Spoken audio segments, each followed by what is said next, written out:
في البدء كان الكلمة والكلمة كان عند الله وكان الكلمة الله.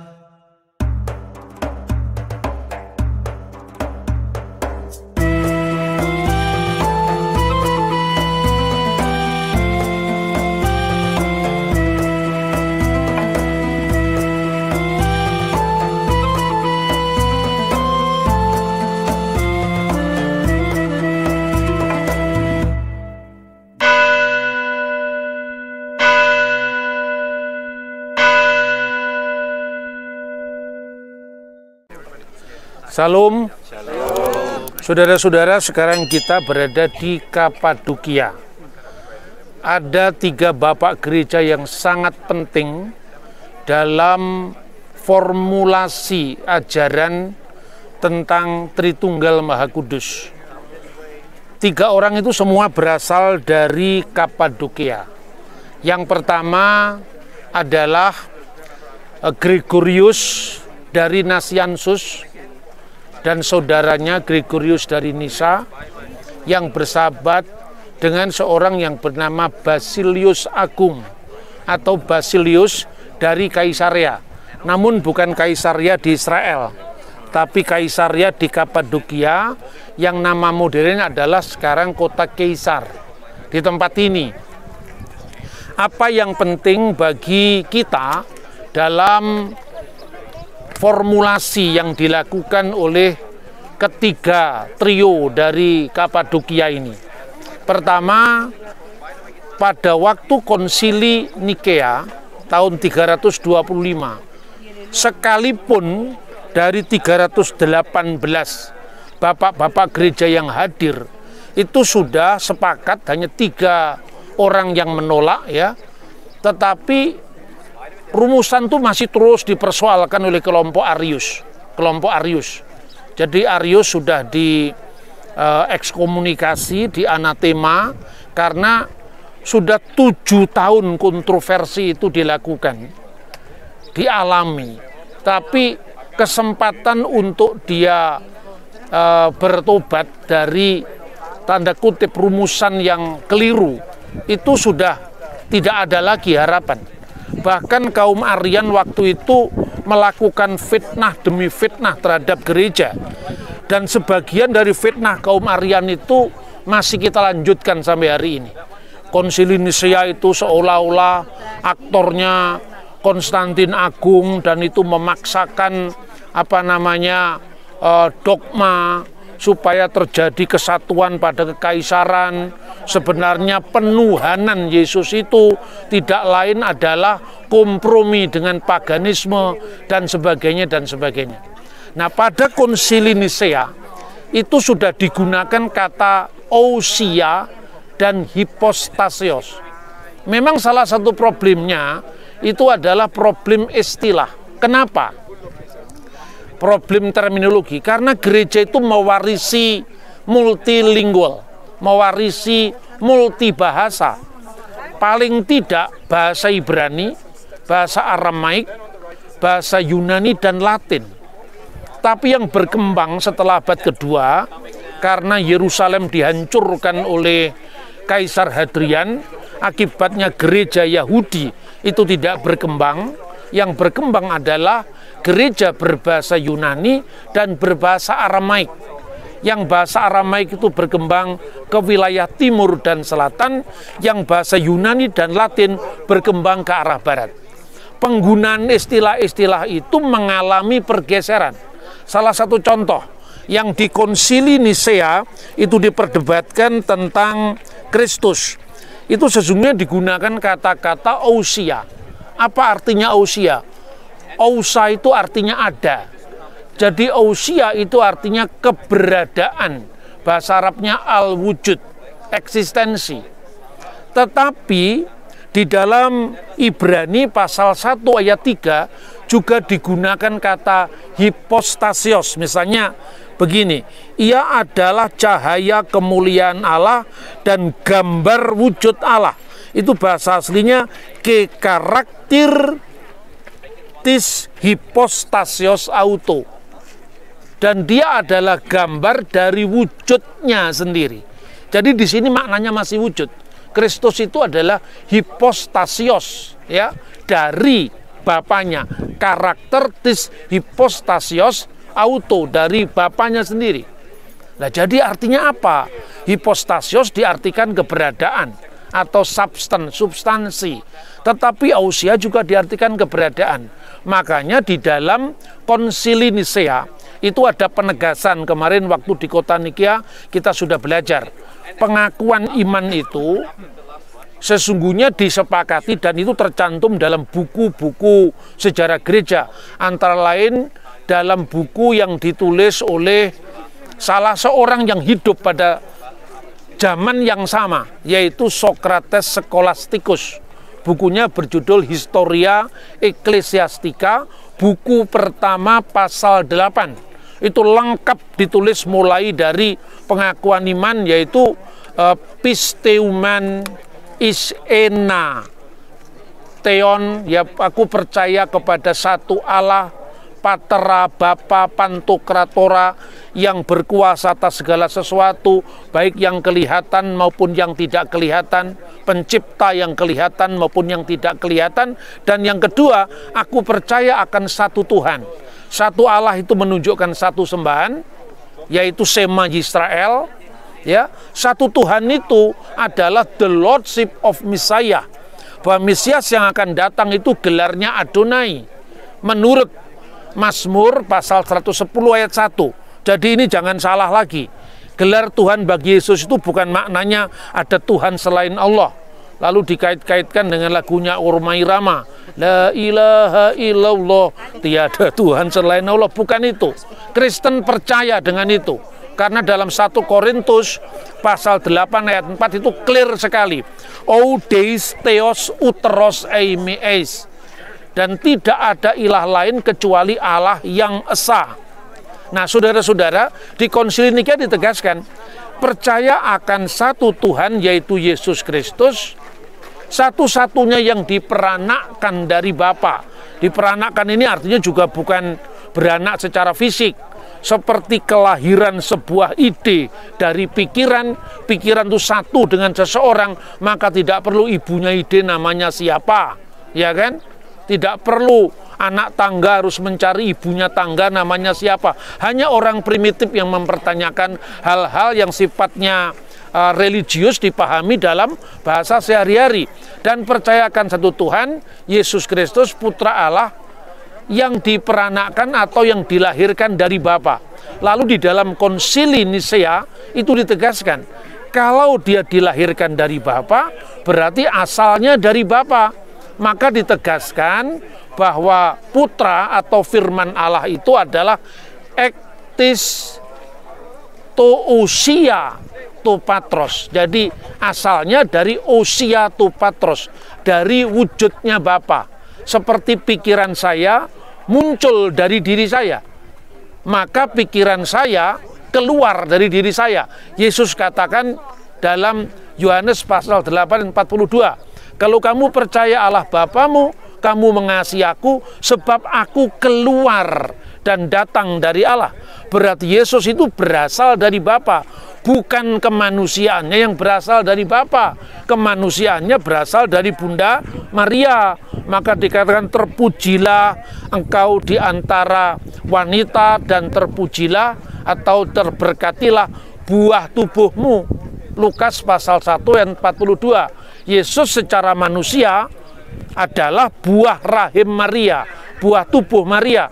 Tapi secara ilahi, firman Allah yang bersama Allah dan adalah Allah yang segala sesuatu diciptakan oleh Dia, dan tanpa Dia tidak ada sesuatu yang jadi dari segala yang telah dijadikan. Itu asalnya dari Allah. Itu yang ditegaskan oleh konsili. Maka kemudian setelah dijelaskan bahwa Yesus Kristus itu dilahirkan dari Bapa, itu lahirnya firman dari wujudnya Allah.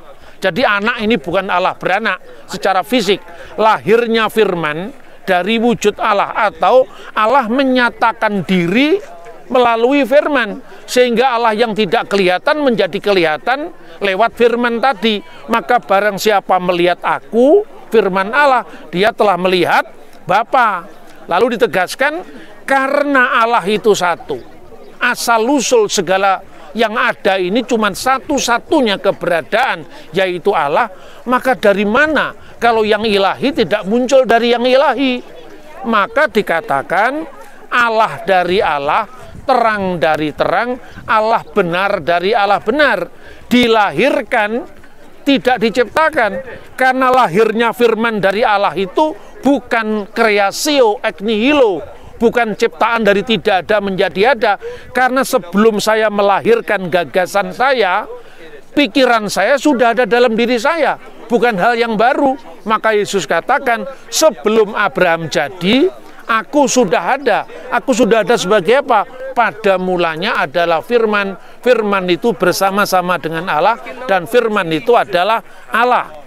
Lalu di akhir dari konsili itu ditegaskan anatema terhadap mereka yang mengatakan bahwa ada waktu di mana firman Allah pernah tidak ada. Apa ya mungkin firman Allah pernah tidak ada? Ya kan?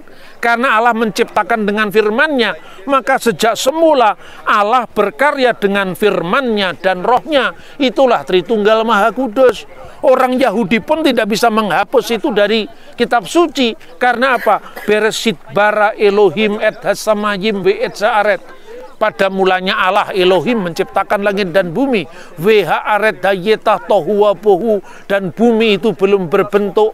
Wahosek alpenetehom, dan kegelapan meliputi samudra raya. Wiruah Elohim, dan roh Allah melayang-layang di atas permukaan air, menyalurkan hidup dari sang sumber hidup, yaitu Allah sendiri. Wa yomer Elohim, dan berfirmanlah Allah, yehi or, wa yehi or, jadilah terang, maka terang itu jadi. Karena firmanlah yang menciptakan, maka dikatakan mereka yang mengatakan pernah ada waktu di mana anak Allah tidak ada, atau sebelum dilahirkan dia tidak ada, atau dia diciptakan dari ketiadaan, kreasio nihilo, atau dikatakan lagi mereka yang memikirkan bahwa firman Allah itu ya ies etras hipostasios, ya, memiliki hipostasis yang lain, iosias atau osias yang lain. Di sini kata hipostasis dan kata usia masih jadi satu, dimaknai kabur masih satu. Tapi saudara-saudara, di kemudian hari lewat bapak-bapak gereja dari Kapadokia, istilah hipostasios menjadi lebih spesifik, yaitu yang diartikan persona atau pribadi. Itu digumuli oleh 3 pionir teologi yang luar biasa ini. Maka dikatakan yang dimaksud hipostasis itu adalah persona atau pribadi. Namun bagaimana disebut pribadi? Kalau 3 pribadi masa itu satu? Maka dikatakan, oke, kalau kita melihat pada konsili Nisea, kata hipostasios dipakai, tapi digunakan kata-kata eteros hipostasios, hipostasis yang lain secara bertentangan. Itu bukan kitab suci. Hipostasis yang lain secara bertentangan itu misalnya oudeis, theos, uteros, eimiis. Tidak ada ilah lain kecuali Allah yang satu. Uteros di sini lain dalam pengertian kontradiktif. Jangan ada ilah lain, berarti bertentangan dengan Allah yang satu. Tetapi ada kata lain yang dimaknai bukan bertentangan tapi berasal dari wujud yang sama, yaitu kata alon atau alos. Misalnya Roh Kudus yang disebut Parakletos disebut alon parakleton, penolong yang lain, penghibur yang lain. Yang lain di sini bukan lain bertentangan, karena Roh Kudus itu rohnya Allah, maka Roh Kudus berasal dari wujud yang sama bersama dengan putranya. Itulah makna kata hipostasios yang diterjemahkan pribadi dalam makna personal, tapi bukan psychological personality yang terlepas dari pribadi yang lain. Pribadi saya, pribadi Pak Bambang, pribadi Pak Alek misalnya, itu 3 pribadi yang terpisah. Bukan itu yang dimaksudkan pribadi pada Allah Tritunggal. Maka lewat 3 bapak gereja inilah kita mendapatkan pendalaman tentang makna hipostasis atau hipostasios. Maknanya pribadi yang tidak terpisah satu sama lain. Nah, ketika bahasa Yunani ini dibawa ke arah barat, karena konsili kan bahasa resminya bahasa Yunani, maka bahasa Latin tidak punya bahasa yang bersifat metafisik, karena ini bahasa hukum. Bahasa hukum itu bahasa yang saklek, bahasa yang mengandung lex stricta, tidak boleh ada kekaburan. Tapi bahasa hukum itu bahasa fisik, bukan bahasa yang sifatnya metafisik. Maka Tertullianus menerjemahkan dalam bahasa Latin apa yang ditulis oleh bapak-bapak gereja Kapadokia ini dengan mengatakan Tritunggal itu adalah mia ousia tres hypostasis. Satu ousia, satu keberadaan, satu substansi dalam 3 hipostasis. Diterjemahkan apa hipostasis? Diterjemahkan jadi bahasa Latin persona. Tapi bukan persona yang terpisah seperti 2 orang, 3 orang berbaris, Gareng, Petruk, Bagong, bukan seperti itu, ya toh. Tapi diterjemahkan una substantia tres personae, 1 substansi dalam 3 persona, diskresi non separati, distingsi non divisi. Jadi artinya apa? 1 substansi dalam 3 persona, namun makna persona ini bukan persona yang terpisah seperti manusia, sehingga kalau di surga firman jadi manusia, surga jadi kosong. Itu tidak bisa membedakan satu Tuhan dengan satu bakpao atau bakmoi, ya kan? Itu maknanya metafisik, maka dikatakan diskresi, bisa dibedakan. Non separati, tidak bisa dipisahkan. Distingsi, memiliki kekhasan, namun tidak bisa dipisahkan. Distingsi non divisi, tanpa pemisahan. Jadi saudara-saudara jangan bingung dengan ajaran Tritunggal. Karena apa? Ini bahasa metafisika. Tapi kalau biasanya orang Kristen hanya sekedar berke gereja berkat jasmani memang sulit. Tapi kalau Anda tanya sama orang kebatinan Jawa, semakin sophisticated itu yang dianggap benar. Makanya saya pernah bersama Monsinyur Sunarko yang menerjemahkan Alkitab dalam bahasa Jawa itu ada temu agung kebatinan nasional di Purwokerto. Nah ini saya mau ketemu beliau lagi dalam acara webinar dengan konferensi wali gereja Indonesia. Beliau akan memberi pengantar ya. Beliau luar biasa membuka kongres itu dengan doa secara Katolik, tapi dalam tembang Jawa. Lalu di situ kita gumuli bagaimana ternyata kekristenan itu bisa diinkulturasikan dalam semua budaya. Karena Yesus pun berkarya di Galilea, wilayah bangsa-bangsa. Nah itu saudara-saudara, tapi yang di wilayah timur dan selatan kita bahas di forum yang lain. Kenapa kita menemukan kata oknum? Oknum itu pun bahasa Arab, asalnya pun bukan asli bahasa Arab, itu aslinya dari bahasa Arab, bahasa Aramaik, kenoma, jamaknya kenome. Itu ada dalam Alkitab yang ditulis dalam bahasanya Tuhan Yesus, yaitu pesita. Nah kata oknum dalam bahasa Arab tidak pernah dimaknai oknum terpisah seperti 3 oknum tertangkap sabu-sabu, itu kan terpisah. Tapi oknum di sini artinya mirip dengan kata Yunani hipostasios tadi. Nah, ini hal yang memang tidak mudah dicerna, makanya di setiap tempat, apalagi kalau kita lihat Kapadokia dengan pemandangan yang sangat eksotik, di mana dahulu para bapak-bapak pendahulu kita itu beribadah seperti ini tempatnya. Itu pergumulan iman yang luar biasa. jalan cinta derita yang diteladankan oleh para bapak gereja ini kiranya menginspirasi kita. Biasakan pikiran kita untuk memikir yang sophisticated, karena Tuhan itu, kata orang Jawa saja, tan keno kinoyo ngopo tan keno winiroso, aduh tanpa wangenan cedak tanpa singgolan. Itu pasti ngerti Tritunggal.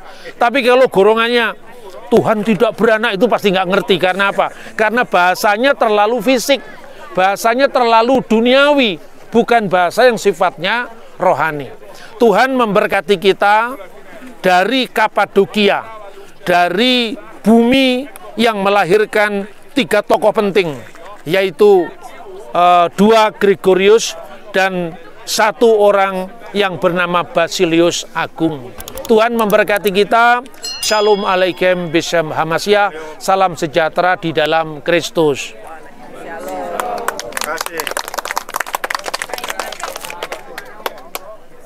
Oke, yang mau lihat-lihat